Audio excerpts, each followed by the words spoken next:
if your sole purpose in life is money, you'll never be successful. Do you know why? Because there's always somebody richer than you. There's always Yes. somebody better looking than you. There's always Yes. somebody with a better card than you. And I'm not talking about only money. I'm talking about exclusivity. If you only have the Ferrari Enzo, which they made 15, and you're not one of the lucky 15s, guess what? Doesn't matter how much money you have, you're not going to get one, right? So if money is what drives you, you're not going to be happy, unfortunately. I have to tell you this because I have learned this the wrong way.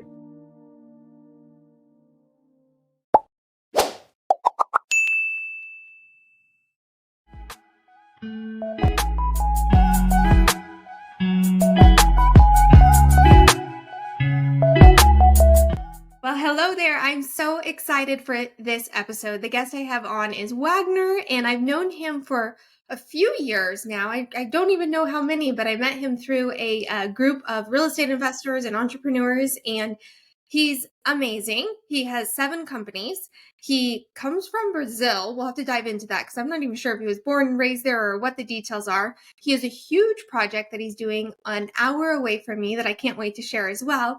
But the point of this conversation is to really share and normalize the entrepreneurial journey and how do we build and scale our businesses without sacrificing our souls along the journey. And I think Wagner has learned how to do this. So I'm so excited you're here, Wagner. Staci, thank you so much. It's a great honor to be here. We have known each other for a while. You are a person, and probably if you're listening to this podcast right now, she is absolutely amazing. She'll bring you great energy everywhere she goes. So it's great to be here participating on your podcast. Thank you so much for the opportunity. Yes. So to give our audience a little bit of insight into your story, I'm going to ask an interesting question, but what is your earliest childhood memory that you have that you knew that you were going to be an entrepreneur? I think it's the desire to change. I never liked to conform with whatever was available to me. I always thought a little bit different, maybe a little forward, maybe a little backward or sideways, but I was never content with what was presented to me. And I think being an entrepreneur is trying to achieve what everybody else is trying to do the conventional way. And that's why some people will be successful, some people not as much. But the most important thing, my biggest memory is, why do I have to conform with what's available?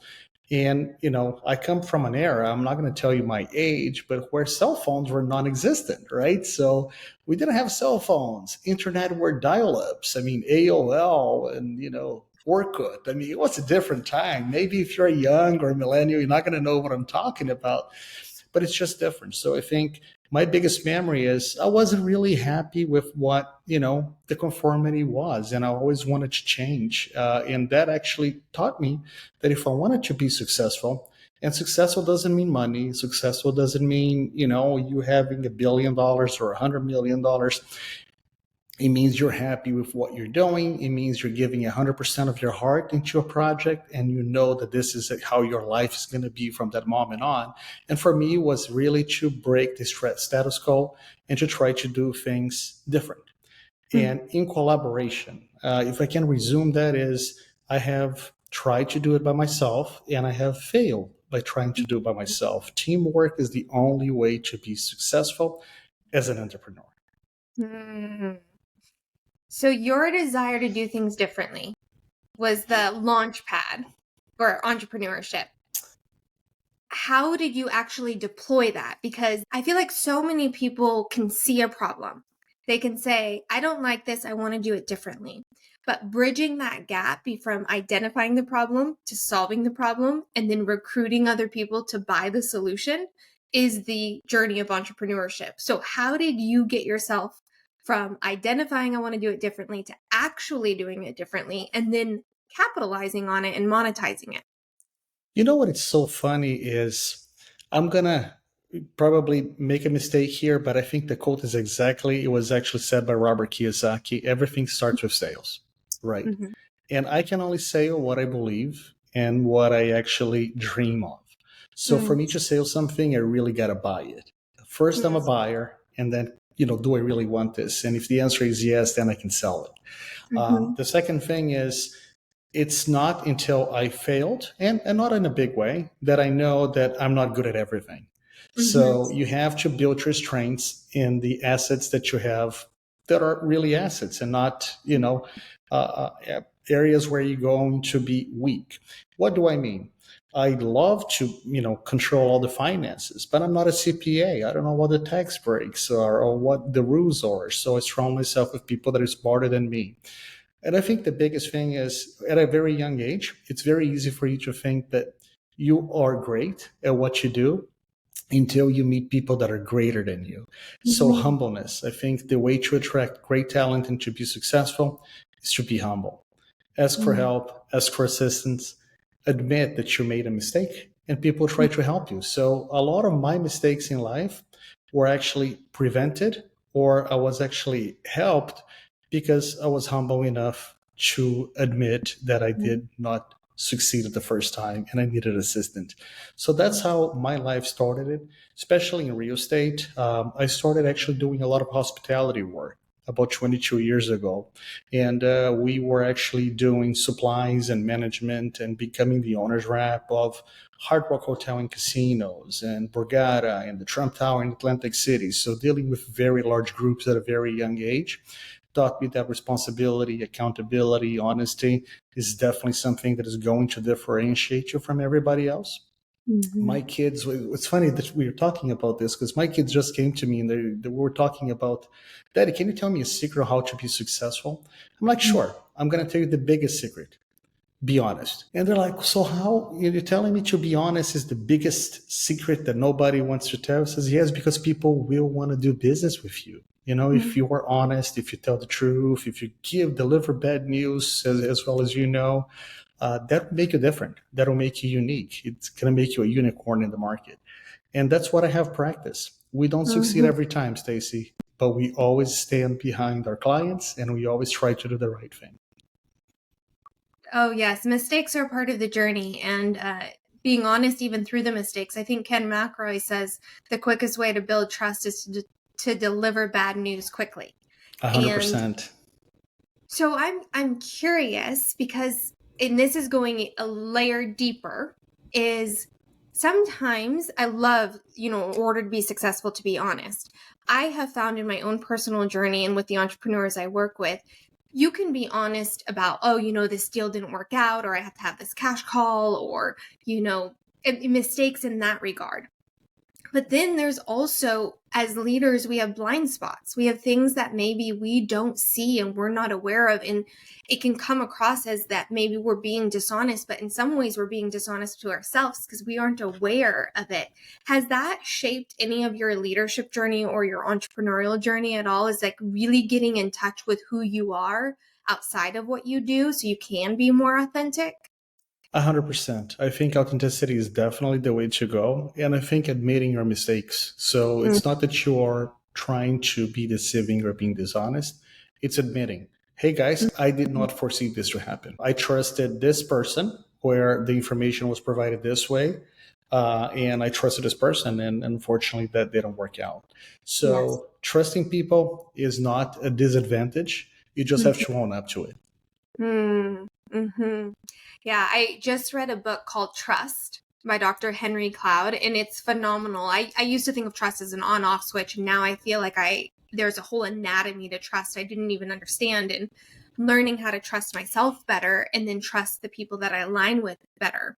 And I know earlier you said that partnership and teamwork was really important to your success. How do you choose partners and put them in the right seats within your organization so that you guys can win together while it being a reinforcing culture of growth and honesty and trust? I think resumes can be deceiving sometimes because paper can Mhm. take pretty much anything you write on. If you really Mhm. want to know somebody, invite them to your house, have a great meal, get to know their family. You know, who are they in depth, not only on the surface, not only who is the professional, but who is that human being. And I Mhm. think a lot of times, trust your gut feeling. Mhm. It's a simple thing that I never thought was so important, but can Mhm. I really work with this person? Is this person brings me great energy? Does this person brings happiness to my other employees? Maybe Mhm. this person is a great professional, but he's not a great human being. Do you want to work with somebody that is a great professional, but not an okay human being? Does this Mhm. person brings you bad energy, right? Mhm. So I think a lot of it, it's more than one factor, Mhm. but I have learned not to trust only in a resume. Go with your Mhm. gut feeling, talk to that person, have a meal with them, get to know their family. Do they have a hobby? What's their hobby, right? Go deep as we're doing here right now, go below the surface. I think the truth and the person is really more important than their qualifications, because if you have the right partner, if you have the right team, they will make mistakes. If you stand behind them, they'll be able to correct their mistakes and succeed collectively. Is Mhm. that person egocentric? Is that person narcissist? Is that person, care about themselves is more important than anybody else in the team?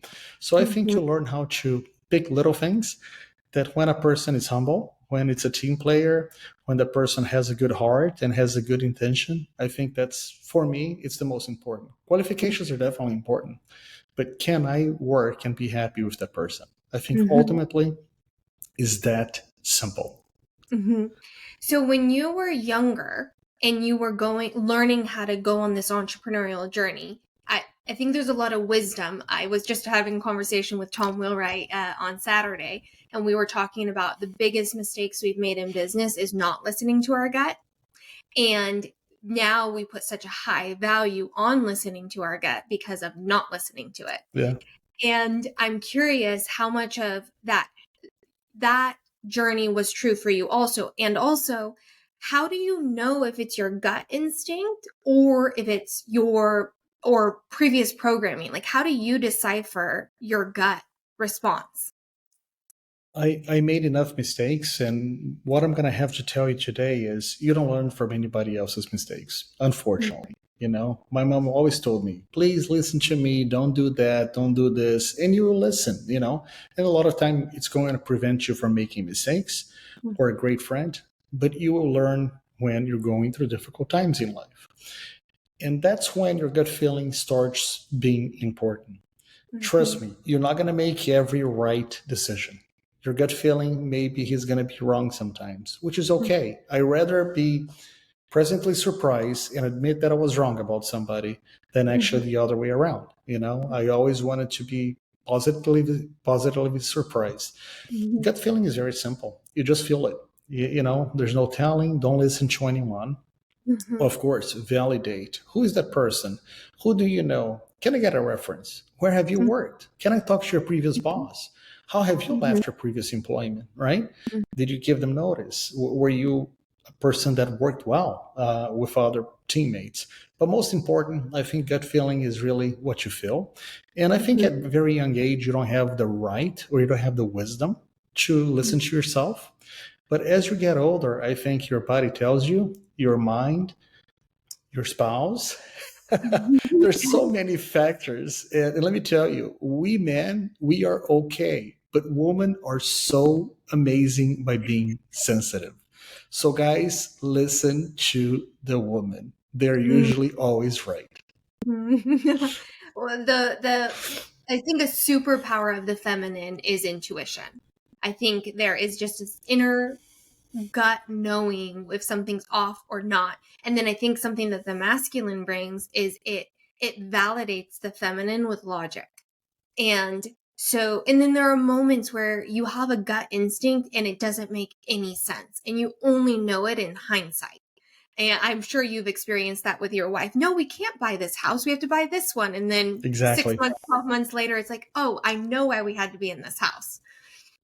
It's so true. And a lot of times we men, we just don't have those sensitivities or those instincts. Mm-hmm. So if you want to be successful, happy wife, happy life, try to share, because the worst surprise you're going to have is for you to try to hide or do anything, that your family doesn't agree.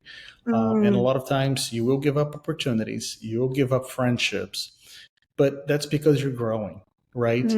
Hopefully you are becoming a better person. So one of the things I know Stacy does, and a lot of our friends that we have in common, they do, is they invest in themselves. They invest in their reading, in their journey, in their knowledge. And this is going to make you a little bit unique. Probably if you try to speak to your, childhood friends or high school friends, they're going to think you have three eyes. You're not the same person. And that might be a good thing, right? That might be a great thing, hopefully. But what I tell you is, once you start investing in yourself, your true identity becomes a lot more apparent.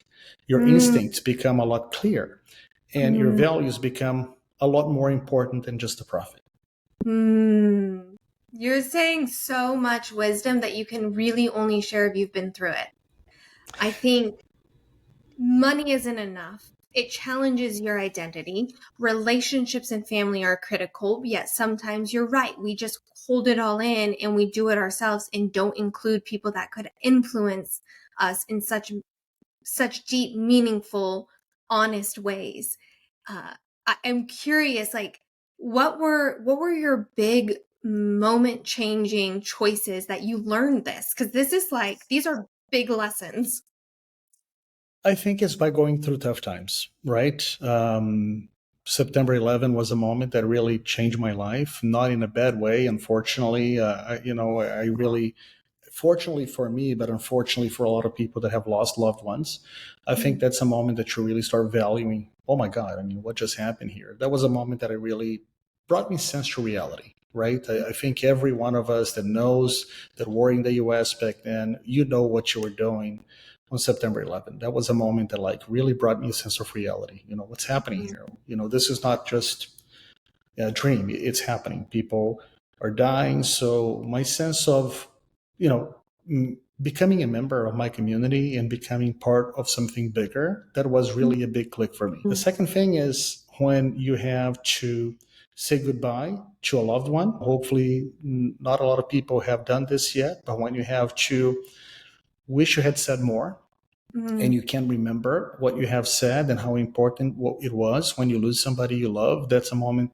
of, a lot of thoughts. It's not for you to beat yourself to death because you haven't done it, but one of the things I have learned is do it meanwhile you can, right? So if you have to say somebody that you love them, do it today, not tomorrow. Send them a text, check in, do whatever you can meanwhile you can.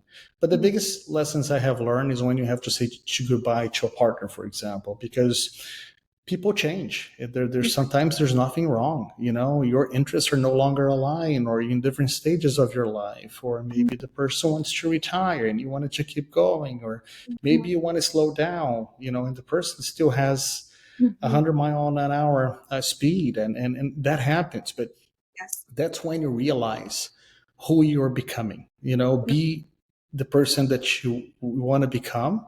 And that's really it. I mean, be truthful to yourself, be truthful to your value, be truthful to what you want. But you will learn a lot when situations are difficult. But be patient, be honest, and things will always clear after a storm. That's the beauty about life. Nothing is as bad as it's going to last forever. Nothing is as good as it's going to be lasting forever. So know that life comes in phases and problems usually come in three or more. So be ready. But my biggest advice is learn from your mistakes. Learn. Take everything while you're going through this, analyze and says, okay, what should I learn from this? You know, what is God trying to tell me here? What have I not done before that I deserve to go through this? And you'll see that a lot of things we put ourselves into it, right? God doesn't do anything, we do it. But learn from it, and be truthful to yourself and your values. Once again, money, you'll make money, you'll lose money. If you own restaurants during, the COVID, you probably lost a lot of revenue. I know that one of our friends had a beer company, and they went in a very tough situation during COVID. And if you had a hospitality project you went through, so you don't control everything. That's another thing, right? There is Right. the environment, there's the economy, there's the government, there is many things that can change in a blink of an eye. So we're not Right. 100% in charge of our own lives. It's Right. tough to say this, but so when you become part of a society, when you become part of an active member of your family, Mhm. not a passive member of your family, that Mm. actually changes everything. Because being in a household being present doesn't mean that you're there Yes. personally, Yes. right? Becoming an active member of your family, listening, right? It's tough. Stacy's listening to me and I'm talking like crazy, right? So I'm still learning, Stacy. No, Wagner, there's so Uh, much wisdom here. And so I'm 38 now, and I started building businesses. 16. I got into the business world at 16, so 22 years of doing this. And when I was younger, I thought that I could create a plan, execute a plan, dot my I's, cross my T's, and it was going to go exactly how I planned it to go. And if it didn't go how I planned it to go, it was because of technology failed, economy, I hired the wrong person. You get in this blame game. And it's such a disempowering place to be. And so now I have this like, if it doesn't go as planned, the only things I really can control is my identity. How do I see myself? How do I see others? What are my values? And be disciplined to live by my values. And then I can be responsible for my choices. I'm not responsible for the outcome because I could make an input and the output could be not what I expected based on something that was completely outside of my control. And like you mentioned, partnerships and teamwork. I think every entrepreneur is in a relationship business. It doesn't matter what business you're in a relationship business. And you even paralleled it to the family home. And a home is really a business because companies are just communities and your home is just another community. And I think sometimes we can live in black and white scenarios or black and white narratives, but it's really both. I can be hard charging and want to scale and want to grow, and I could be in partnership with somebody who wants to retire and not put their foot on the gas pedal.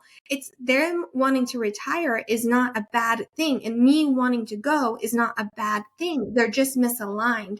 And the person is still valuable. The identity is still there. The values are still there. They just might not be aligned in the container of having a business partnership. And I feel like you have gone on this same journey because you can't be saying what you're saying unless you did it. And even what you said about being home and being present and yeah. an active participant in your home. It's so important. You have no idea the differences that I feel that I was present, because sometimes we pretend that you're listening, but you're Yes. not. So Yeah. active listening is so important. It doesn't matter how old your kids are. It doesn't matter, how important the topic may be. So be Mm-hmm. present in everything in your life. Like, I am learning so much from Stacy here because I know her, her success stories. I know everything she's going through, how many people is she helping, and how humble she is.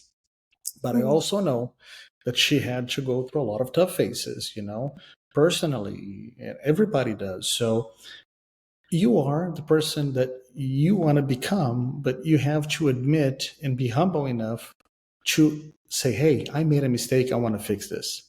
Mm-hmm. And communication is key. I have learned that very recently. I wasn't a good communicator.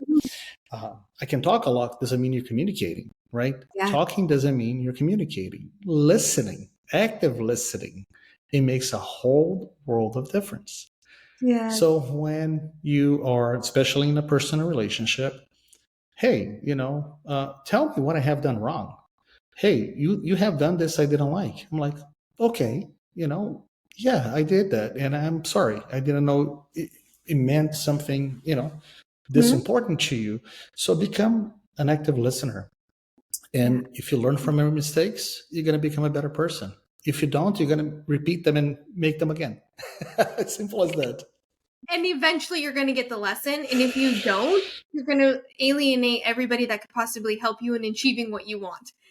I'm sure, Wagner, you have taken all of these active listening and family dynamics and hard knocks and transferred it into your businesses. So you have 7 companies, you've got some amazing projects coming.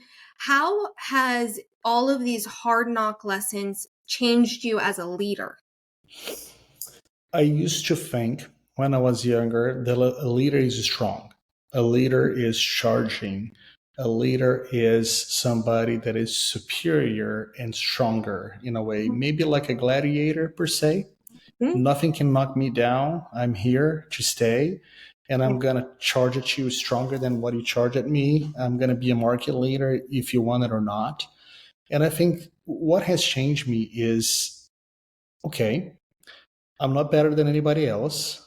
My product is also, at the mercy of the market, at the Mhm. interest rates.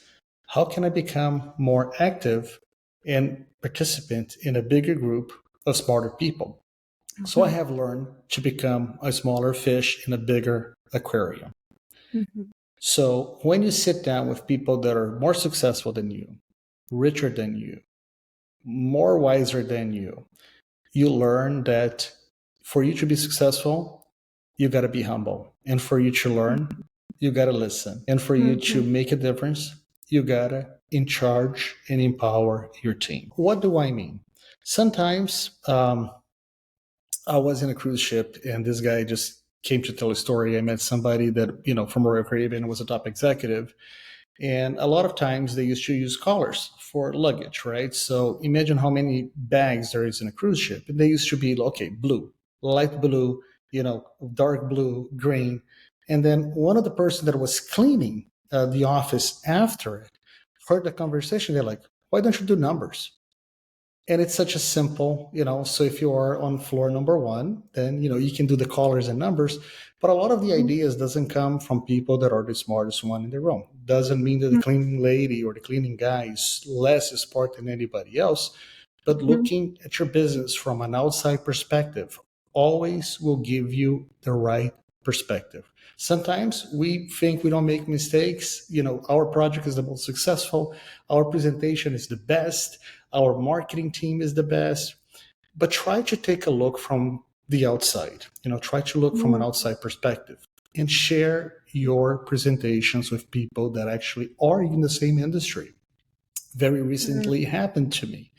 A large group out of Florida contacted me for us to talk. They've been sold to a Japanese company, very, very large, and we are competitors, sort of. And now we can work together, right? Because this gentleman had the humbleness of say, "Hey, Wagner, hey man, we're not in the same markets. We do pretty much the same thing. I like your style, and I have the same admiration for him. And he noticed things that I did right, and I noticed things that he did right, and we complement each other. And now we can, cross feed ourselves. So instead of Mhm. being competitors, we're now friends, and we're now collaborators in the same industry. And do you know who wins?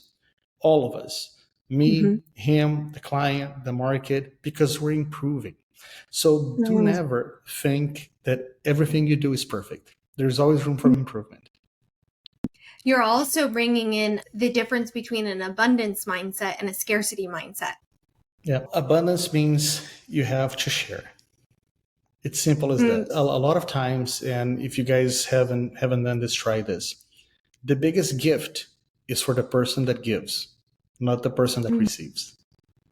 Once you learn Mm. that, I wrote a chapter in one of the books recently, and all of the profits from the book was donated into a company that actually goes into South America and Latin America distributing wheelchairs for kids and the elderly.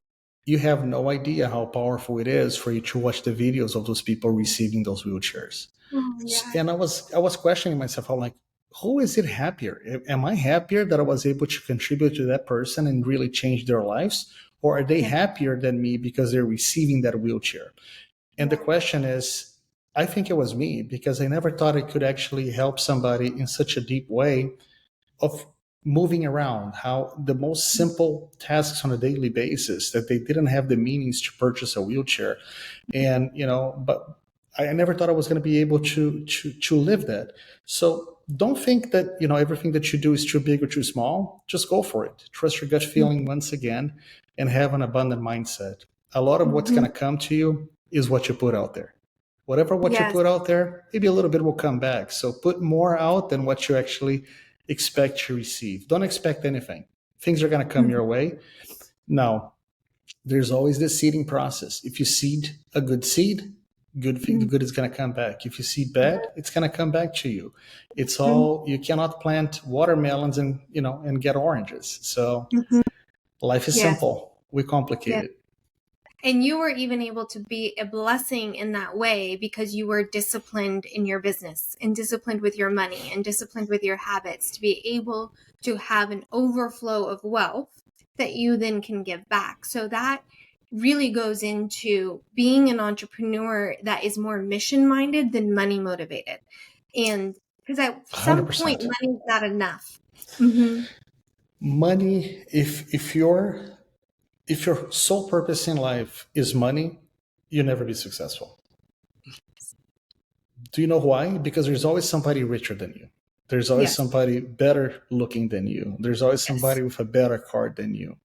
And I'm not Mm-hmm. talking about only money. I'm talking about exclusivity. Mm-hmm. If you only have the Ferrari Enzo, which they made 15, and you're not one of the lucky 15s, guess what? Doesn't matter how much money you have, you're not going to get one, right? So if money is what drives you, you're not going to be happy, unfortunately. I have to tell you this because I have learned this the wrong way. I'm Mm-hmm. not going to lie to you. This was my objective when I was starting my career. I wanted to be successful. Yeah. I'm an immigrant. I came to this country. I tried to be successful. I wanted to work hard. I wanted to work weekends. I wanted to do everything that everybody didn't do to go above Mm-hmm. and beyond and to be successful. Once you Yeah. have money, and then how much more money can you make to be happy? Then you realize that time is much more important than money Yeah. because usually we spend our time to make money and then we spend our money to get back time. And it's Mm-hmm. crazy, right? It sounds crazy. Same thing with health. Sometimes we spend our time to make money. We don't invest in our health or in our exercises. And then we spend time and money to get back our health. I'm like, isn't that crazy? But yeah, that's how life is. So once you learn that happiness is one of the biggest things you can have in life, respect your time, respect your friends, respect your family, do the right thing, and money will come. It's just Yeah. as natural as that. But if money is your goal and your only goal, you're not going to be a happy person, Yes. unfortunately. So I think this comes full circle to some of the projects you're working on because you finally gave yourself permission to do projects that make you happy. So what are Yes. you working on? So I've been working in some lifestyle projects right now. I was very fearful of expanding, right? So I wanted to have everything within my reach. So once again, sometimes you form the teams, you trust the teams, you delegate, but you wanna have that oversight, and that was me until I found the right team. I think the right team means people that has the same values, the same goals, the same vision, and you are aligned. So we Mhm. recently expanded to Texas. We're doing our first project in Lubbock. We're actually building 61 homes in Lubbock, Texas. It's called Ransom Ranch.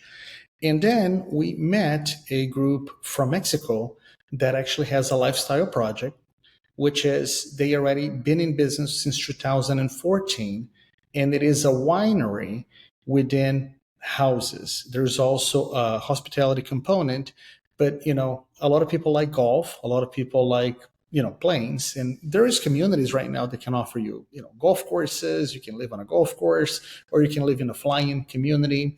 We have several here in Florida, but I haven't seen anybody that lives within a winery. And that's what we're doing. We wanted to bring the pleasure of the vines, the pleasure of the wine. You can create your own blend, you can create your own label, you can be a part of something bigger. Of course, if you like a good wine, you like a good food. So a restaurant definitely has to be a component. We're talking to some very large American flags that actually may make a big difference in our project. But initially, it's 208 acres, very near Austin, Texas, in Fredericksburg, where this is going to be. And it's the second, I was blown away by those studies. It's the second most important wine country in the US. The first one is Napa, second one is Fredericksburg in Texas. So this project is going to be a full circle. It's going to be 90 homes, maybe an acre and a half. 7.75 acres is going to be the house, and then it's going to be the vineyards. Everything you pay in HOAs that are actually converted into maintaining the vines in your property, you're going to get a credit back towards wine at the end of the year. So it's Mhm. going to be the first community in the country that has wine, vineyards, and gastronomy as its purpose. And I love to drink good wine, but I want to have my own. It's one of those things now you can afford it, you can deserve it. You deserve it, so go for it, whatever that may be. You want to Yeah. live in a fly-in community. There's a community actually being built that I have nothing to do with in Florida now that is going to have their own racing track within the community. So if for car enthusiasts, right? So we have seen a lot of developers, a lot of real estate people going back into their roots. What is important to them? I love wine. When I was presented, I wasn't the founder of the idea. I can't take that.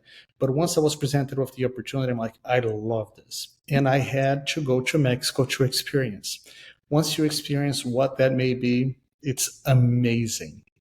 So maybe you can have your own wine, you can have a good house in Fredericksburg, Texas to go on the weekend. But that's what we're working on right now. So projects that have meaning. I think most important Mhm. is, would I want to live there? Would I want to own a property there? Yeah. Is this something that is going to make me happy? I think I can find 90 people that think like me, in this beautiful, amazing, large country. But I think that's where we're getting into it, more lifestyle development projects. I know your father and, they also think alike. They do projects that have meaning, that actually they can change the local communities. They can improve within the education. They can improve the life of their employees. And I think those are the important projects for me right now. A lot of lifestyle development is really what I'm looking forward to it.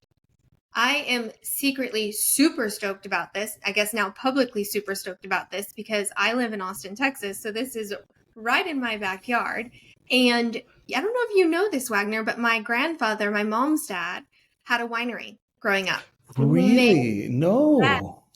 he made Pinot Noir and Chardonnay. And he had a house at the top of this hill in Watsonville, California, and the vineyards circled around the house going down. And my Wow. uncle he worked in the vineyard, and I don't even know what the process is. Get the grapes, turn it into wine, whatever that looks like. He did that, and we had so many memories. I'm Italian, Spanish, Filipino, and this is on my Italian side of the family, and huge family. We would have huge family parties, drink the wine, go play in the vineyard, all of that. So I have such fond childhood memories of being in and around a winery. So your whole project, I feel like, is not just a getaway, it's also like a place to make really meaningful family memories. And sometimes as entrepreneurs, when we're in the grind of it, we sacrifice this.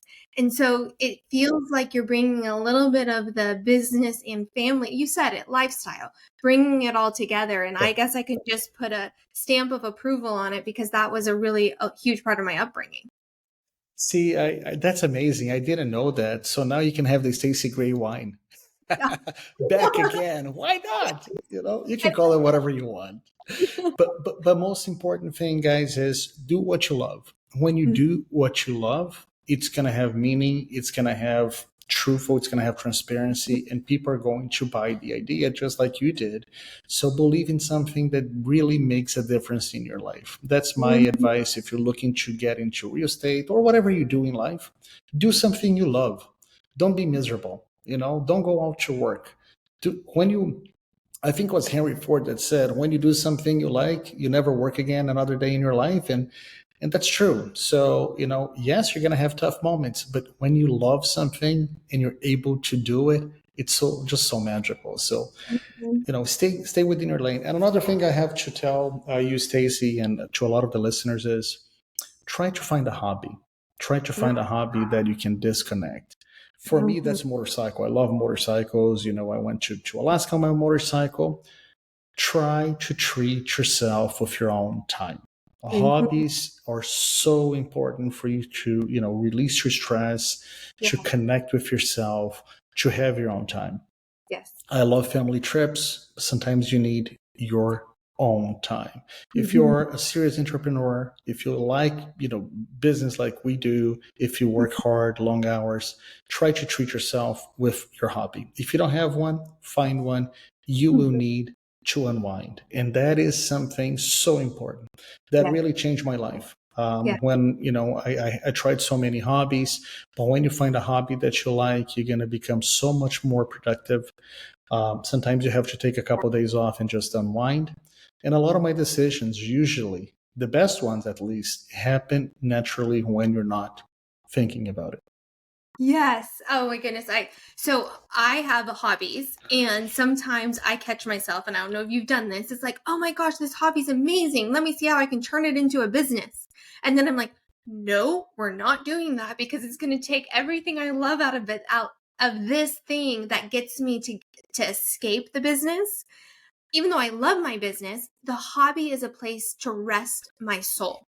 It's a place to rest my brain. It's a place to rest. And when you try to turn the hobby into something that monetizes, it no longer is rest.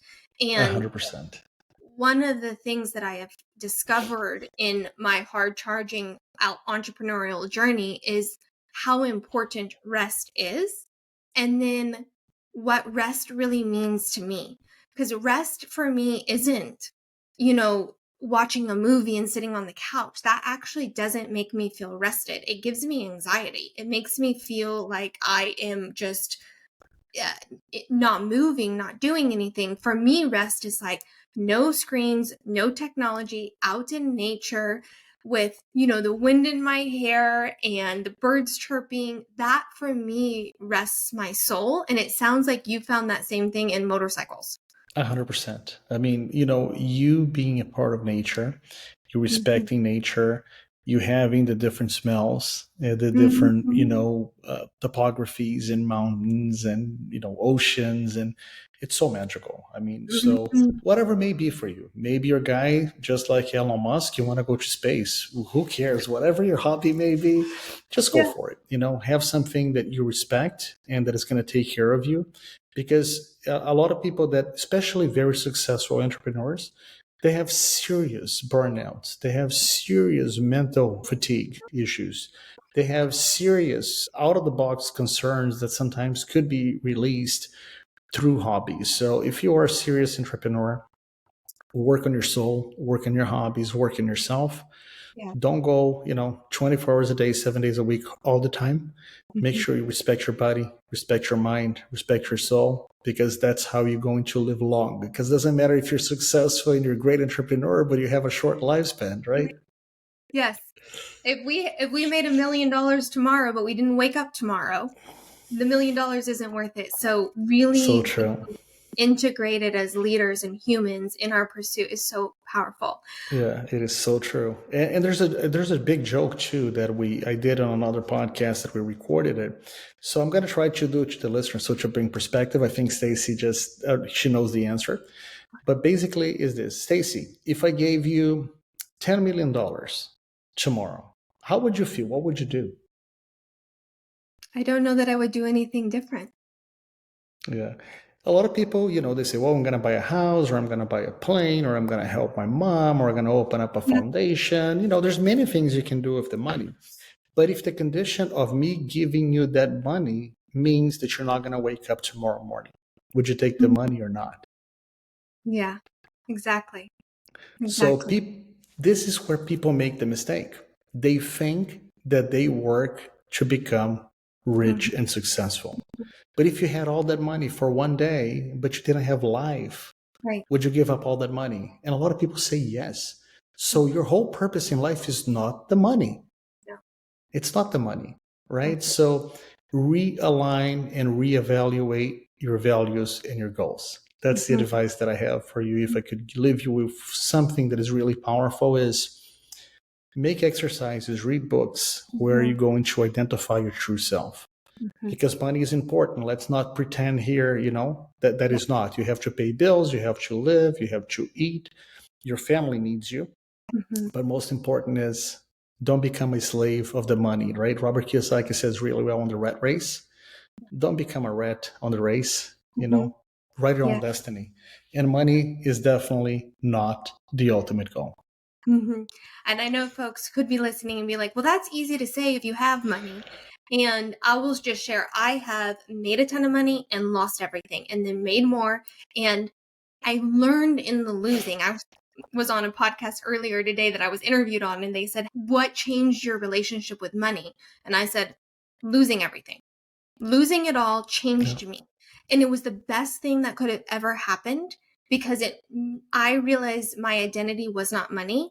And then it let me live like 2.0 version of my life in a way that was detached from money. And became just a fun daily thing that then actually made a lot of money, but it wasn't the pursuit. And then my identity was detached from whether I succeeded or I failed. I was still who I was and was enjoying the game, if you will. So I love your crusade on it not being money. So true. No, let's not be hypocrites here. If you're listening and you haven't achieved your goals yet, I mean, don't give up. I mean, go Right. for it, right? As I had said before, I used to be a gladiator. My goal was to be successful, was to make money. There's nothing wrong with that. No. Nobody can judge you. If money, again, if money is your objective, go for it. If that's going to make you happy, maybe one day you realize it's not. But until then, go for it. I'm not Yes. telling you not to do it. I'm telling you to live the best version of yourself, whatever that may be. Yes. If you wanted to become, a billionaire and become a philanthropist, it's fine. Whatever you want to do with your money, go for it. Yes. I'm just telling you what works for me. Yes. Because sometimes, and I have learned, money comes, money goes. You make some, you lose some. And that's how life is. So don't become. I have a friend that is extremely successful, and he's about on his 50s now. Every day, what gives him pleasure is to go into his bank, open up his statement, get a cup of coffee, and see how much money he has. That fulfills him as a person. And he's a great human being, don't get me wrong, and he has plenty of it. And he loves to look at his financial statements in the morning. That's what he does. And you know what? He's happier after that. And I give it to him. I'm like, okay, good. So can we go to the beach now or can we do something? Feel rich so I can live today. Exactly. I love myself. I have enough money, and you know what? Whatever works for you. If you want to be able to do that, go for it. Be that Yeah. gladiator to fight everything and everybody with values. Don't Yes. don't don't overthink on it. Your values, your core values, so important, right? So Yeah. don't violate those. Other than Hmm. that, just do something you love. Go Hmm. for it. For me Yeah. right now, it's personal relationships. I think Mhm. one of the biggest investments that I make right now, and that's how a lot of business happens for me, Stacy, truthfully, is Mhm. investing in personal relationships. Mhm. Networking is so, so important. Once Mhm. again, if you are the fourth person out of a group, you will become the fifth. So if you hang out with drunks and you go out to bars every day, Mhm. you're going to start drinking. It's normal. You're going to start becoming the person, pretty much the group that you hang out with. If you hang out with entrepreneurs and successful people, you're probably going to become the fifth. So be Mhm. careful with your surroundings. If you can choose a place to be, that's when I said I wanted to be a small fish in a big pond Mhm. because I want to learn.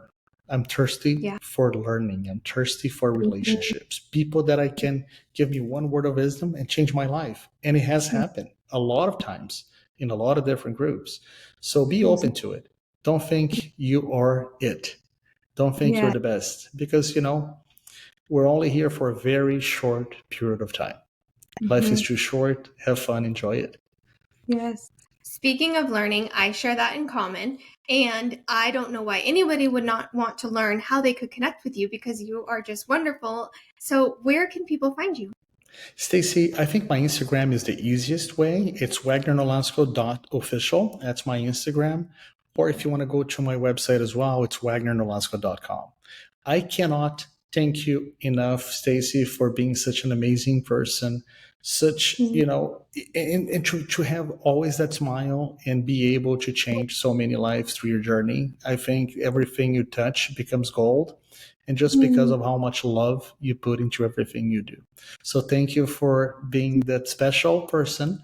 Thank you so much for the opportunity. Hopefully, I was able to help in any way today. And if you guys need anything, I'm always 100% available. And thank you again so, so much for the opportunity. Yes, Wagner.